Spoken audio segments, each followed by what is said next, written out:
welcome back to the Anduja Boxing Review. Popeye here. Christoph. Today we're going to be talking and reviewing the Anthony Joshua and Pulev fight coming up. This is actually a pretty good match. Let me tell you though, Chris, I kind of see this, a lot of casual fans see as Joshua being able to steamroll against, Pulev. I think it's going to be a challenge for Anthony Joshua. You saw what happened against, Ruiz. I'm not saying Ruiz is not, a top fighter. He really is. Ruiz is, and I said this, I did a boxing review on Ruiz, and I believe I had mentioned that he was going to probably pull the upset, and that's exactly what happened. However, that's a different, situation. But what I'm trying to say here is that Pulev is no pushover. There's huge plans for Anthony Joshua and Tyson Fury to fight each other, amongst the other issues going on with, the rematch against Wilder. So there's just so much going on here. So basically, Tyson Fury was supposed to fight sometime in this December against an unknown person. That got scratched off because now there's a possible lawsuit. Wilder really wants his rematch clause. So that December fight with Fury was canceled. But in Tyson Fury's schedule, they also wanted to fight Anthony Joshua. So basically for a while there, they wanted to bypass, Wilder. Wilder was behind the scenes after his loss to Tyson Fury, right? Not a word out of the guy for months and months and months, for whatever reason. And so Tyson Fury, because he hadn't heard nothing back from Wilder, he was going to bypass him, and his biggest fight he wanted was against Anthony Joshua to unify all the titles, correct? Yeah. So, but now Wilder wants to come back and, exercise his rematch clause. But Joshua is still scheduled to fight, Pulev. So you got two different situations going on right here. So Tyson Fury has to fulfill his commitment against Wilder. So in order for him to even fight Joshua, he needs to still be able to beat Wilder. And then you have Anthony Joshua fighting Pulev. If he wants to fight Tyson Fury, he needs to be able to beat Pulev. And I don't see that as an easy win for him. The only loss to Pulev has been against Vladimir Klitschko back a few years ago. It's a pretty decent loss because he was the reigning champion for so long. So that's not a bad person though. If you're gonna lose to someone, at least it's someone like that. Yeah, so. Right. But you know what? Pulev fought Vladimir Klitschko when he was more in his prime. And I checked this out. Joshua fought Vladimir Klitschko, and he almost got KO'd by him. But Klitschko had just came out of retirement to fight him. He was out of the ring for like 2 years. He was already, I think, 41 or 42 years old. So, in other words, he wasn't in his prime. He came in great shape, good skills. He put up a good fight. Somewhere around the 6th or 7th round, he almost KO'd Anthony Joshua. He went to the canvas. He just didn't have enough to, pull the trigger and finish off the fight. So later down the road, around the 10th round or 11th round, comes back. Joshua, younger lion, and he had enough to pull the trigger and ended up TKOing Vladimir Klitschko. And then from there on, Vladimir retired. But let's keep in mind here that Pulev fought Vladimir Klitschko more in his prime than did Joshua. So all I'm trying to say here is that he's not a pushover. No. So there's risk here, and that's also a reason why I really respect Anthony Joshua, because this is a guy that unifies a title, never ducks anyone, willing to fight anyone. He takes risks.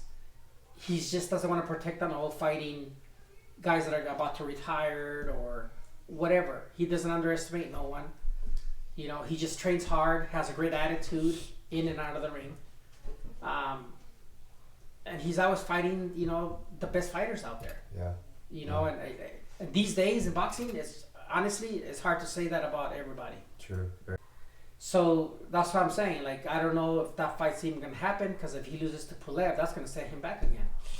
Well, I feel like after the loss with Ruiz, he's still up there, which is really, it's awesome to see that the best fighters can fight the best fighters now, and you know, he's still relevant. Like, he's still very well respected. He's still known as very tough, and it's good that we're finally getting out of that undefeated BS, and we can just have the great fighters fight the great fighters. Like, Sugar Ray Leonard had 4 losses, and it's just like, he's still gonna always be one of the most amazing boxers ever. Muhammad Ali had losses. Like, everyone's had losses, and you know, it's awesome that we're finally getting back into that way again, and there's all these exciting fights coming back up in boxing, and Anthony Joshua is still so popular, and still, you know, everyone expects him to win this fight, but it's gonna, like you said, I think it's gonna be a really good fight. Like, this is gonna be a legitimate fight. We're getting back into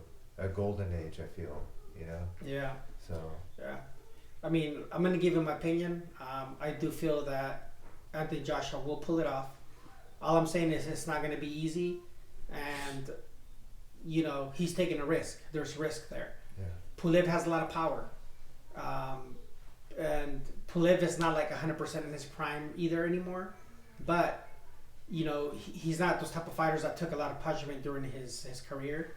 Therefore, he's going to come in as one of his biggest opportunities to be a unified champion for beating, you know, Anthony Joshua. So he's going to come in there. He's going to put up all his skill. He's going to fight hard. He's going to pour out his heart, and he's going to use his power. And with all that said, there's going to be a lot of risk for Anthony Joshua. So if he's not careful, you know how it is, man. In any weight division, lights out if the right punch lands, right? Yeah. And I never say that there's a lucky punch in boxing or in MMA. If you get knocked out, you just got hit. There's no such thing as a lucky punch. You know what I'm saying? Yeah. Maybe you luckily dropped your hands, you know, being ridiculous. Maybe you made a big mistake. Whatever the case might be, there's no such thing. And I hate when I hear that term out there. It was a lucky punch. There's no such thing, man. Yeah. There's 2 people there. You know what I'm saying? There's one person's face here, one person's fist here. He hits the target, knocks him out. Yeah. You can't call that a lucky punch. No. So anyways, needless to say, I think he wins the fight, but there is risk. There's at least a probably 35% chance that, you know, there could be an upset here.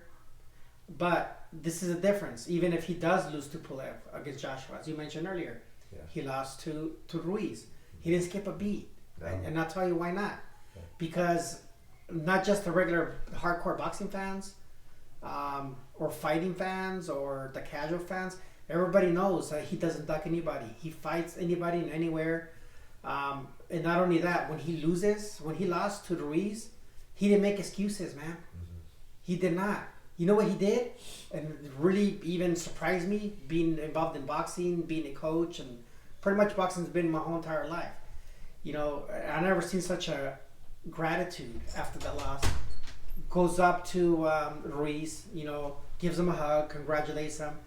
The man just lost, you know, in front of his America debut. Yeah.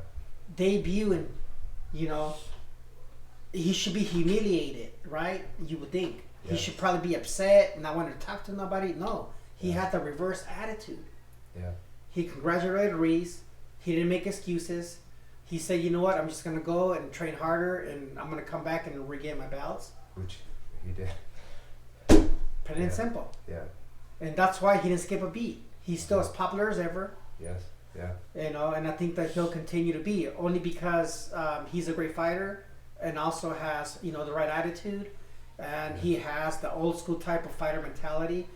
You know what? I'm going to take risks. I just want to fight the best. If I have all these belts, because I'm fighting the best, not a bunch of palookas. Yeah. Yeah, it's amazing. That's what's important, and that's what makes this sport exciting. That's what, you know, that's what makes combat sports the best, is just the best fighting the best. There's just an adrenaline rush when you get two amazing fighters go at it. Like, Yeah. it's just fun. It's all fun. Yeah. Well, there's still a few fighters out there that really, really do want to fight the best. Yeah. And it's not so much about their own. They're truly want to fight the best. You know, Yeah. there's a few out there, in both the men's and women's boxing. Yeah. You know, I think honestly right now there's more women boxers that want to fight the best amongst each other than there is even with the men these days. You know, Anthony Joshua, you know, he leads by example. He'll fight anyone, anytime. You know, Spence, he's another guy that will fight anyone, anytime. Problem is people wanting to fight him. You know, so that's a big difference. But you know, Spence, that guy, you know, he'll fight anyone, you know, anytime. It's not about the it's about really being, you know, the best fighters. You know, there's others out there that, you know, they call themselves the pound for pound kings, you know, of boxing. Ring Magazine. I'm not gonna say names, you know, because I don't want to rub anyone off wrong. So to me, I don't consider them pound for pound champions if they're, you know, bouncing around different weight divisions, you know, going from, say for example, 160 pounds up to 175, but instead of fighting the younger lions in that division, you know, they're fighting the guys that are about to retire in that division. Like, to me, I don't look at that as a pound for pound, you know, fighter. Now, you know, if it was someone moving up a weight division and then fighting the best in that division and then taking the belts, then I could say, dang, that is pound for pound, right? Yeah. You know, A little different. and that reminds me of Julio Cesar Chavez Sr. You know, that man unified titles, and he fought the best. He fought risky fights. You know, he fought Meldred Taylor, you know, twice, and those were tough fights. Meldred Taylor, you know, he could probably beat Chavez by decision if he wouldn't have had the will to knock him out, you know, at the end of the 12th round. Then he rematched him and knocked him out easily in the 6th round.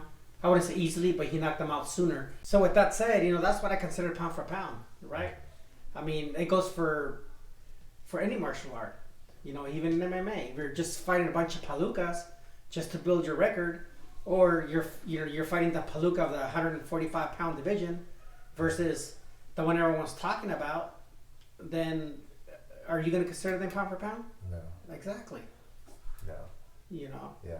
But in the women's boxing, I mean, I'm lit up with that because every time I see a women boxing show, professional show, or even MMA, I mean, they fight their hearts out, man. Like, you don't see a lot of KOs a lot of times because of the fact that the times, like how many rounds they're fighting and how many minutes that they're fighting or whatnot, so they don't get to that point. But still, they're vicious fighters and they're exciting fighters, and no one's ducking no one. You know, we're talking, you know, most of these women fighters, you know. So Cenis Estrada is one of those examples. You know, this last fight was easy for her, not because she chose the opponent. You know what I'm saying? Yeah. It was what was there and available, and what happened? It was like seconds. Boom. Done. Seconds. Yeah. She did her work. Ridiculous. You know. 7 seconds. 7 seconds. 7 Yeah. Yeah.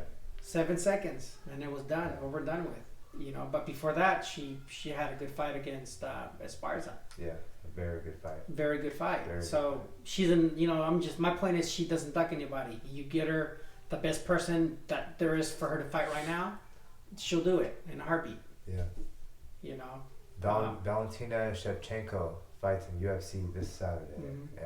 and that she gets a lot of knockouts.